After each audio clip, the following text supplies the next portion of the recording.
The Florida Lottery is rolling out a new game, Mega Millions, with starting jackpots of $12 million and drawings every Tuesday and Friday. Florida Lottery players now have even more to celebrate. Play Mega Millions today. The Florida Lottery, just imagine. USF researchers on hold, waiting to exhume bodies buried at the now closed Dozier School for Boys. The state wants more answers before granting a permit. The school is located in the Florida Panhandle, about 70 miles northwest of Tallahassee. 10 News reporter Preston Rudy live at USF, where 3 families gave DNA samples in an effort to locate the remains of loved ones they suspect are buried at Dozier. Preston? Yeah, Charles, at least 7 families of boys who died at Dozier, they are asking for repatriation, and today 3 of those families, they went ahead and gave DNA samples. Those samples could be used to help identify remains unearthed at Dozier. That is if USF has gone ahead and gets, or that is if USF goes ahead and gets the green light to begin exhuming bodies at Dozier. Where are the remains of Thomas Varnado, a 13-year-old boy who died at Dozier back in 1934? This afternoon, a simple mouth swab of Thomas's brother Richard could ultimately help answer that question.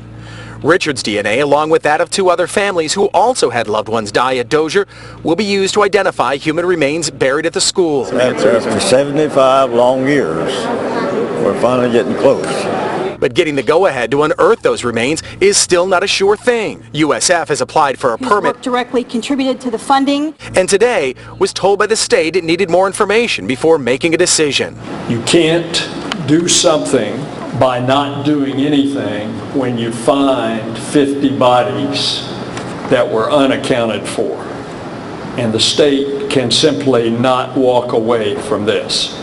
USF researchers have already found 17 more deaths occurred at Dozier and found more grave sites at the school than state records show. Researchers have also identified discrepancies in the cause and manner of death reported for several boys. But finding Thomas Varnado and others won't be possible unless USF can begin exhuming graves. There is no misunderstanding of our interest in completing this project. It is not about assigning blame for Dozier. It is not about shaming the community of Mariana.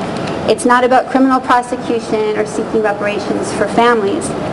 This project is about fulfilling a fundamental human right for families who, like all of us, are entitled to bury their relatives in the manner in which they deem proper.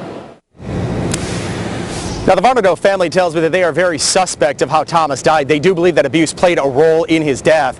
By the way, Dr. Kimberly today, she told me that she expects to respond to the state within the next couple of weeks. The state will then have 15 days to respond to USF. In other words, 15 days to decide whether or not it will go ahead and issue a permit. Reporting from USF, I'm Preston Rudy, 10 News.